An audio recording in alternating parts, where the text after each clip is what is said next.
Hey friends, it's me, Erin, your friendly neighborhood energy alchemist. And I was inspired by a medium that I follow here on TikTok named Brianna. I'll tag her below. She did a reading for herself and she showed how vulnerable she has to be while doing this reading for herself.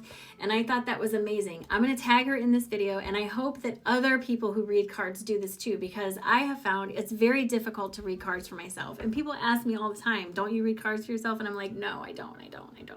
And the reason I don't read cards for myself is typically because I am biased against myself. I tend to find the worst possible meaning in the cards when I'm reading for myself as possible.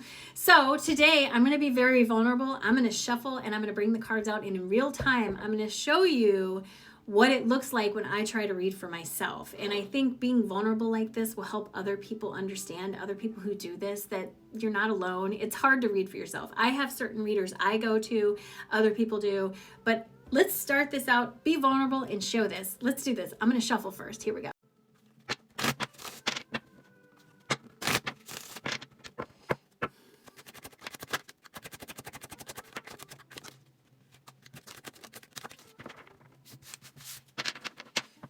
All right, so when I read cards, I lay them all out and then it kind of looks like a story to me, and I don't know how to explain what that looks like, but the cards almost light up. I don't know how to say it. So I'm just going to go through this as if I were reading for you, but this is what my guides are telling me for me.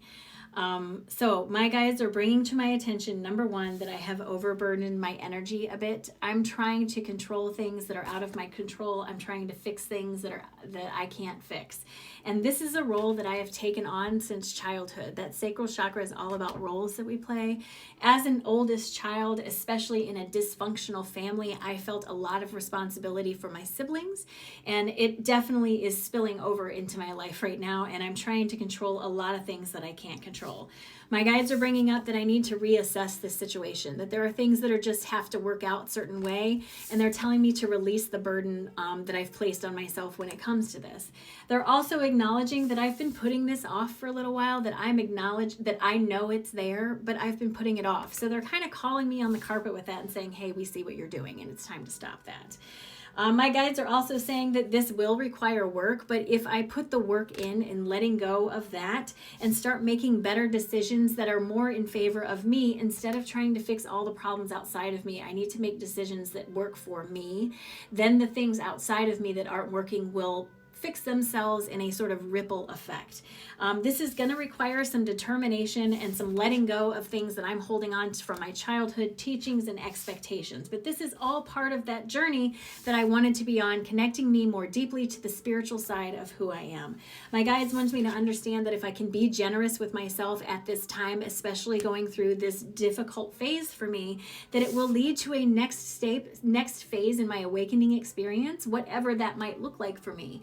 For me, it feels like I'm going to take a next step forward in my connection and my energy and my translation of energy, incorporating some new aspect into myself. But what it's all leading to, if I can let go of that, what it's all leading to is a place of joyful bliss. I feel like I can celebrate. I'll be able to celebrate on the road where I am. So, that's the reading. As a reader, having read for myself, now the work comes in where I don't overthink it. I don't get too in my head about it and I don't pull it apart. I have to read in a smooth motion like that, or I lose my train of thought and I start pulling in different stuff.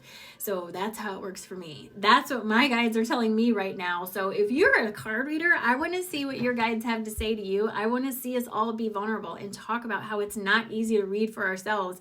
It's not easy to read for other people. I was saying in a live today that it would be so much easier if I could just take all the images out of my head and give them to you. That would be so much easier.